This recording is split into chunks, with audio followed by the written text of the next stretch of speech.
Well, today's report from Seema Mathur looks at the effects of Liberia's rape epidemic. And I've got to warn you, the subject matter is important, but it is extremely disturbing.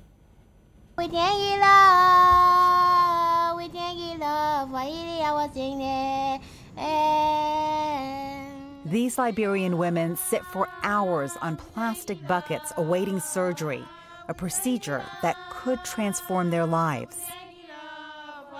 In anticipation, they sing, "Thank you, Lord, for healing our sickness." Some shed tears as they recount how their condition has left them feeling stigmatized. The condition is known as fistula, a tear in the vaginal anal area that can often be fixed with the surgical procedure. Most of the fistulas here are caused by prolonged labor during childbirth. But doctors here say 30% of the cases they see are caused by trauma from rape. That's what happened to Olivia, according to the child and mother. Normally, we would not identify the victim of a sex crime, but Olivia and her mother felt it was important to come forward to tell their story. That rape must have been violent and maybe repeated. The little rectal area was totally open.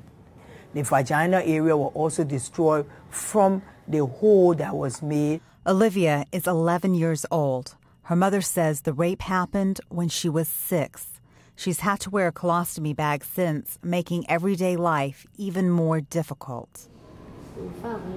She says, if I go to school and my bag is dirty, then my friends will laugh at me. Olivia's case is all too familiar to Dr. Wilhelmina Jala. The number of children raped post-conflict is staggering. According to the Ministry of Justice, 40% are under the age of 12. It really breaks your heart and brings tears to your eyes. You know, just imagine if it was your own child, how you would feel. So every time one of these children come to me, it really breaks my heart. Throughout Liberia's 14 years of civil wars, experts say rape was standard operating procedure used by all fighting factions as a tool of suppression and to instill fear. At the end of the war, most ex-combatants received about 5 days of counseling for trauma as part of the disarmament process. More than 7 years post-conflict, some experts say one of the consequences they're seeing of using rape as a weapon of war is a current spike in rape cases. Sexual violence has surpassed armed robbery. And we think that the whole problem has been accelerated and exacerbated by the experiences that our people, especially the young men, have had during the war. A recent UN survey found that more than 20% of randomly selected respondents nationwide knew someone who had been raped. On the Liberia Women Democracy Radio, we're live on... One effort by the government to raise cultural awareness about crimes against women and girls. This program is designed to discuss women's issues. Messages of gender sensitivity and equality are broadcast on the radio.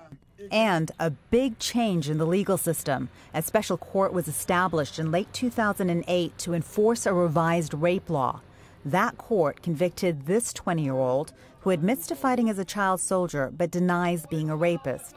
Under the revised rape law, he's sentenced to life in prison with no option for parole.